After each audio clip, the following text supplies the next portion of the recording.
whether it's raising your own kids, trying to make productive members of society that are in your area, or reaching across the digital platform to help shape somebody in a certain direction, it is just hard to get people to learn and to follow in the ways that you may have learned yourself are best.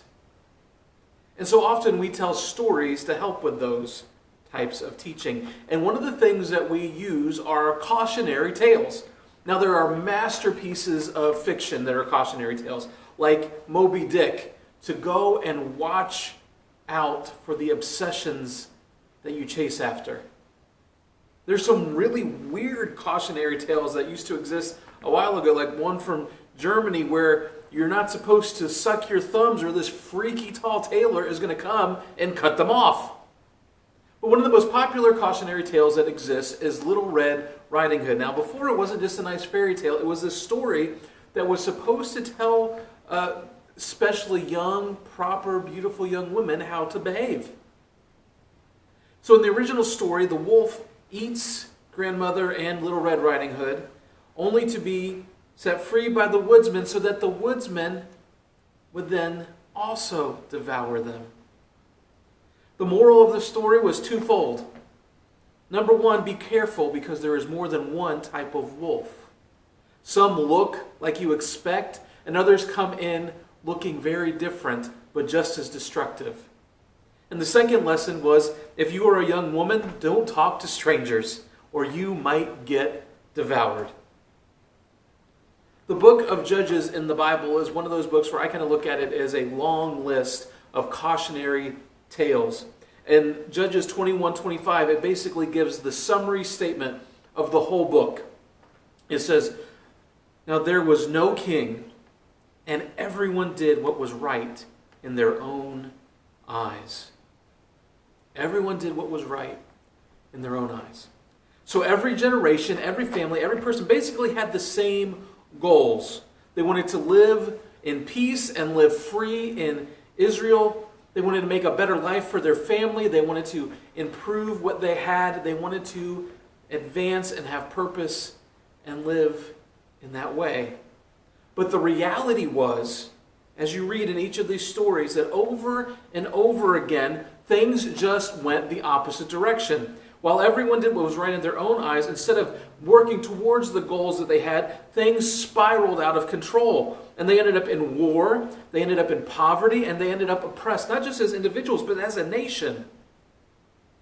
No one has those as the goals they're setting out for, right? I really hope that I'm always being stuck in violence. I want to be oppressed, and I want to be poor. I want to be worse off than my parents. That's not the goals that people have, and yet that's something that we end up getting at, right? I mean, nobody says, I want to be financially stuck for my entire life, but there are a lot of us who, even though that's not our goal, we struggle because if our spouse buys one more thing, we're going to get an ulcer. There's a lot of us that say we want to have a life that's purpose, that we're excited to get up in the morning, but a lot of us, we keep hitting the snooze because our life is passionless. There's not one of us that wants to be alone or feel like we're not loved or valued or giving love in return, but there's a lot of us that have no close friends, no one that truly knows who we are. So how do we end up in that place? How do we end up somewhere we didn't aim for? How do we become these people we never intended to be? I think that the key here isn't that they come in one big swoop. It tends to happen gradually. It's not that one bad mistake where everything fell apart. It's usually thousands of moves in a direction until you reach the tipping point. Take Samson. Now, Samson is one of those stories in the book of Judges that I just talked about, and he was also an action figure that I had as a kid because he's the superhero of the Bible. If you wanted a traditional superhero story, this is the guy. He was born as a child of promise that was foretold by an angel, and he was set apart from before he was born to be what they called a Nazarite. A Nazarite was just simply a way of saying, I am going to set myself apart for God for a special purpose, and I'm going to do these outward signs to show my commitment to this. So before he was born, these were the things that he was going to live with to show that. He was not going to have any grape products, jelly, jam, wine, the whole thing. None of that was anything that was going to ever touch his lips. He was not to have sex with women or men or anybody else. He was going to have no unclean touch. In other words, he wasn't going to go and touch things that were ceremonially unclean, like dead bodies or other things like that. And he was going to never cut his hair while this was going on. And so the result was like by the time Samson grew, he looked like Thor, right? Beard and hair, probably a little bit darker. Incredibly strong, superhero strong. Able to lift gates off of fences and throw them away. And he was followed around by the people in Israel as their liberator, because they were oppressed by the Philistines at this time, and they thought, now here is someone that they can't stop. We are going to be set free. And if you read through his story in Judges 14 through 16, you're going to see something very quickly. In Samson's life, he broke every one of those vows. And it ends with him weak, blind, and in slavery to the people he was supposed to set everyone free from. In Judges 16:1 kind of acts to me as a summary statement of Samson's life. It comes in the middle of his story, but it's still, you could use these verses for just about any place in his life, and it would still make sense. It said, one day Samson went to Gaza, where he saw a prostitute. He went in and he spent the night with her. Now, that's not much of a summary all by itself, but when you think about what it means, unpack it a little bit, it really shows where Samson went wrong. Now, first of all, you need to know a little bit about the geography. So where Samson was from and where Gaza was about 25 miles apart. He doesn't have a car, a helicopter. There is no Uber coming to take him. He's going to have to walk these 25 miles from his home to Gaza. And he's going there because he is lusting after this prostitute. Maybe he just knows there's a bunch there. Maybe he likes one in particular. It doesn't matter. He's going there. And he's also going to Gaza, which happens to be the headquarters of these Philistines that are oppressing his people, which means that he is the most wanted man on their most wanted list. And he's willing to put his life in mortal danger for a night with this woman. If you're wondering to know how long it takes to go 25 miles, someone looked it up and it was 56,250 steps at least to go 25 miles. It wasn't the last step that ruined his life by itself, though, was it? He ruined his life one step at a time going down that road. What would have happened if at any point in the 56,250 steps, Samson had simply stopped? What is it that you need to stop? What is it that I need to stop? If we're going to become who God has called us to be, there's probably something in our life that is walking us step by step in another direction than God is intending for us to go. So project yourself out a month from now, a year from now, 5 years from now. Where will the path that you are on take you? And what is it going to cost you? If at all possible, think about what it is that you need to stop before it takes you further than you want to go. Jesus' brother James says it this way. He says, stop and change course is my summary. All right, this is what he really said. Get rid of all moral filth and evil that is so prevalent and humbly accept the word planted in you, which can save you. In other words, there is a better way than where you're going. Why don't you lean into that instead of continuing to go the way you're going? And when you're trying to identify what needs to stop, you can't just say stuff. Stuff doesn't cut it. You can't defeat what you can't define. You need to pick like maybe one thing, because if you said, oh, you have no idea, my life, there is so much that is wrong. I've gotten into so many habits that are taking me places I don't want to go. There are so many things that are broken. If you focus on all of those things, you're just going to get broken down even more. But if you start with one, you might find a way out. So what's yours? Maybe it's complaining. There's never been a good day you couldn't find something wrong with. And when you found it, you had to share it. Maybe it's gossiping.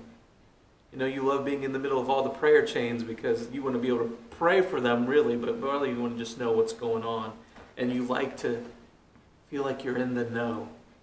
Maybe it's your eating habits. Maybe it's the ways that you just come home and you get lost in front of a screen, whether it's in your hand or on the wall, and the people that are around you don't even get your attention or your affection or anything from you because you're just zoned out to them. Maybe it's the way you're using those things too to feed addictions like gambling or pornography.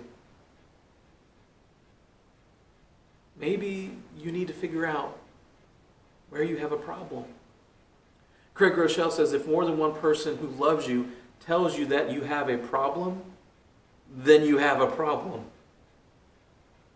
And to be honest, that's the easy side of things when it comes to stopping stuff. Seeing things that are evil, seeing things that we know are hurting us, that are filthy and we don't like them and there's shame attached. Oftentimes those are things that are easy to identify and say, this is a problem that I need to deal with. What's harder is the good things in our lives that are keeping us from the God things, where we are distracting ourselves with good stuff that is keeping us from becoming what God's always intended us to be.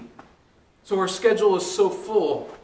We go to the library and do our second job and to the gym, and we're doing all these really good things.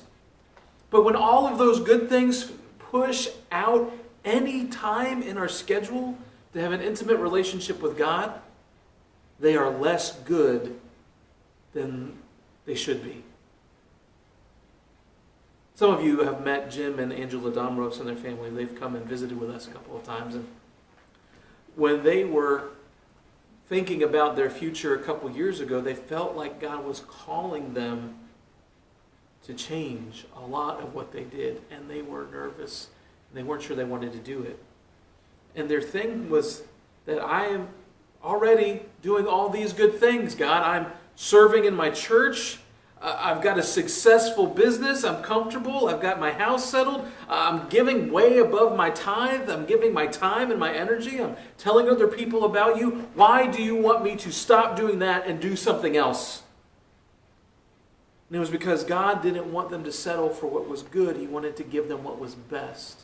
And for them, what was best is becoming missionaries to Paraguay, where they have been for the last 2 years, serving and seeing incredible things happen because of their willingness to stop even good things to go after what God called them to. Why is it so hard for us to stop? Why was it that Samson was willing to walk so far and just keep walking? It probably is because of this little thing called instant gratification. We are wired to repeat things that reward us. And when we get pleasure, we lean into that. And when we get pain, we wince back from it. And most of the things that we do that are bad for us, the pleasure is immediate, and that's why we keep doing it, and the pain is delayed. And so we don't always associate the two together, right? Sin is fun. If you don't think sin is fun, you are doing it wrong. It's like hitting that sugar rush over and over and over again and eating the candy every day and just, huffing up Smarties and all of that stuff, and then suddenly you end up with diabetes. there's something that shows up later because of the pleasure you got now. But most of the habits that shape us towards the goals we actually have are the opposite of that. The hard stuff comes first, the pain comes first, and then the reward comes later. Whether it's getting in shape, working out, having hard conversations that are going to heal your family, if all is reverse of that, right? So say you want to get serious about your relationship with God and you're trying to connect with your church. This is not the easiest thing to do. As a church person, I can say that because you've got to get up on Sunday, you've got to show up at a certain time and a certain place, and you can't just do it once in a while. You've got to do it consistently if it's going to count. And you can't just show up if you're really going to get involved and connected. You've got to serve. You've got to come to offer something to God and to these people that you are seeking God with. And so you might even end up in the nursery. Do you know that they have to change diapers in the nursery?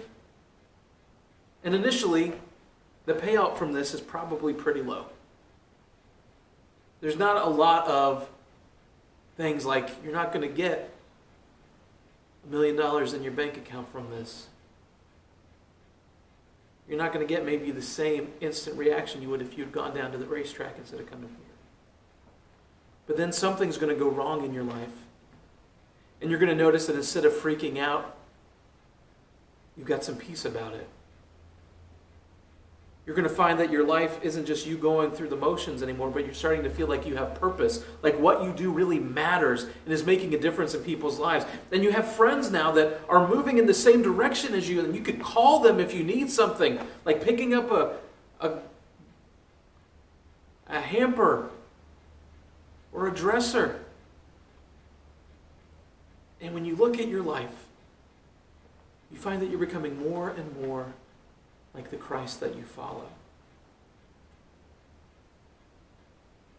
When we're willing to do hard first and reward second, we end up getting better results for what we're looking for.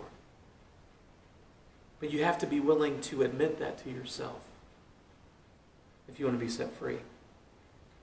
So if we're going to stop something in order to go and do what we're called to do, then let's use that habit loop that we talked about before, right?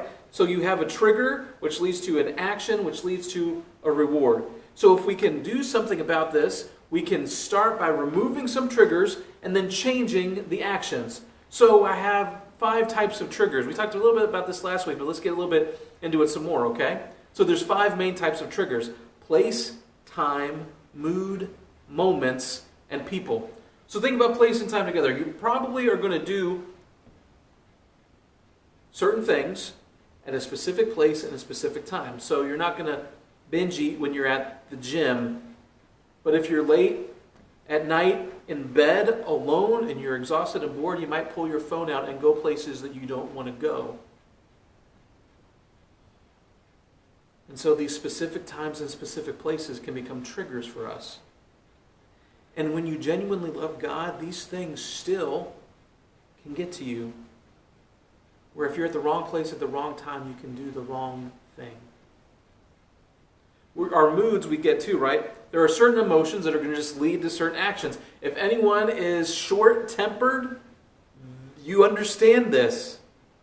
And most of us, if you think of the word halt, you can think of the moods that are going to put you in the most vulnerable state to be able to do these things. You're going to be hungry. You're going to be angry. Put those together and you go get a Snickers because you're hangry. There's also lonely or bored or tired. If we are hungry, angry, lonely, bored, or tired, we are most likely in a place where we are not going to make the best decisions. And so instead of just reacting and doing what we have habitually put ourselves in autopilot to do, we have to be aware and watch out and change those things. Moments. It simply means that there are some things that happen. There's not a specific place or time, but this type of moment happens, and you always do something else. So you always get in a fight with your girlfriend, and every time you fight with your girlfriend, you go and you drive around till your gas tank is empty. You always go and get drunk with your friends, and so after you get drunk, you always go and do this. It's this thing happens, then this thing happens. And then the harder one is, in some ways, is that there are people that are triggers for us. If you're around certain people, you're just going to do certain things. They lead you to those actions. So it's like you might catch yourself when you're around certain people, you find that you're complaining more than you do around other people. Maybe especially about your spouse. But the people that we spend time with shape us and our habits. And you can use this in a good way too, right? So they could lead you in the wrong direction or they could lead you in the right direction. If you have a group of 5 and at least one person is working to lose weight, at least one other person in the group, according to research, will also begin to lose weight. I'm seeing this with people at the elementary school. The elementary school is running a Biggest Loser amongst the teachers and stuff there. And not everyone is participating, but I found that there's enough participating that other people are starting to exercise and watch what they're eating too. The influence of the people around you matters. And so if you really want to stop doing things, you have to be aware of what are the triggers that I have and how can I make these more difficult. Right? So in college, I was terrible at getting up. I'd stay up way too late and I would just sleep through my alarms or I'd figure out how to turn it off and I would oversleep all of the time. And so I had to make it more difficult for myself. So what I did was I placed strategically alarms throughout the room, set at times that were further and further away from my bed. And so I couldn't just lay in bed. I had to get up and move to turn these things off to the point where they would annoy the people in the room next to me and come knock on the door if I didn't get up and get them. I had to make sure that it was hard for me just to lay there. Maybe for you, to make things more difficult, you need to do things like share the passcodes on your phone so you know someone else can see what you're looking at. Maybe you need to clean out your pantry of things you don't need to eat. Maybe you need to pre-decide that when you get in these situations and these moments, you're just automatically going to call that person you know who will come and help you. You're going to start removing triggers. And when you start removing things and stopping doing things, you can't just leave it like that. It leaves a vacuum. And so you start to fill it with things that are better for you. You can't just not snack. Maybe instead of having a chocolate-covered chocolate, you have an apple. You make a switch. You can't just lay in bed at night lonely and not doing anything, but maybe you need to get up and you need to do some push-ups. Maybe you need to pray. Maybe you need to call a friend and make a connection so you're not so lonely anymore. You need to not only make things more difficult, but you need to change the actions that are associated with those moments and those triggers. And if you're able to do this, you're changing your mindset from trying to do something to training.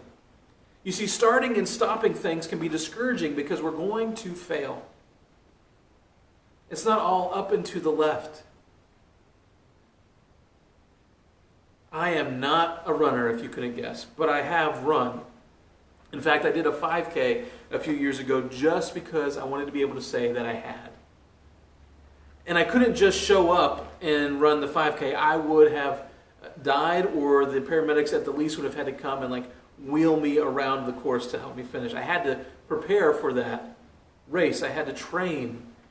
I had to run and then walk and then run and then walk and then run some more. And if I missed one day of preparation, I couldn't miss 2. And it wasn't about being perfect. It was about having this mindset that I am training for something else. I am working towards something better. And so I'm not just trying to do this giant thing all at once. I am training to get there. That is what we are doing when we work on these habits, whether they're starting something new or stopping something that's getting in the way of what we're called to become. We are training ourselves to get to that place that God is calling us to. And so you don't have to do it perfectly to keep training. Don't get discouraged if you fail every once in a while. Keep on going. You're not being tempted in any uncommon way.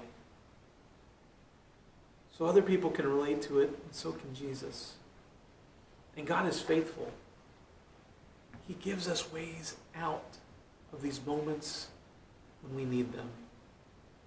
In fact, He had given Samson 56,250 opportunities to turn and go the other way. To say, this is not who I want to become. God has created me for more than this. And wherever you are, you have one more step at least to make that same choice. And don't worry if it feels small. God's specialty is taking small things and doing incredible miracles with them. And you are not alone. God gives His strength that we can become what He calls us to be because He knows we can't do it on our own. Listen to what Paul writes in Ephesians chapter 1. I pray also that the eyes of your heart may be enlightened, in order that you may know the hope to which He has called you, the riches of His glorious inheritance in the saints, and His incomparably great power for us who believe. That power is like the working of His mighty strength, which He exerted in Christ when He raised Him from the dead and seated Him at the right hand in the heavenly realms. In other words, the very power that raised Jesus from the dead is available so that you and I can know and experience the incredible riches of what God has called us to. So what do you need to stop? Get honest about it. Create a training plan of how to remove triggers and change the actions, and seek God's help. He longs to be with you in this. Father, I pray that you would help us to see what it is that is leading us away from what you've called us to become. Help us to see that the next step is an opportunity to turn and go in the right direction, that we might see all of the fullness of the riches that you have prepared for our lives, and that we might become who you have destined us to be without missing any of our potential. Thank you for journeying with us and helping us to do this with your strength, because we could never do it alone. We pray these things in your name. Amen.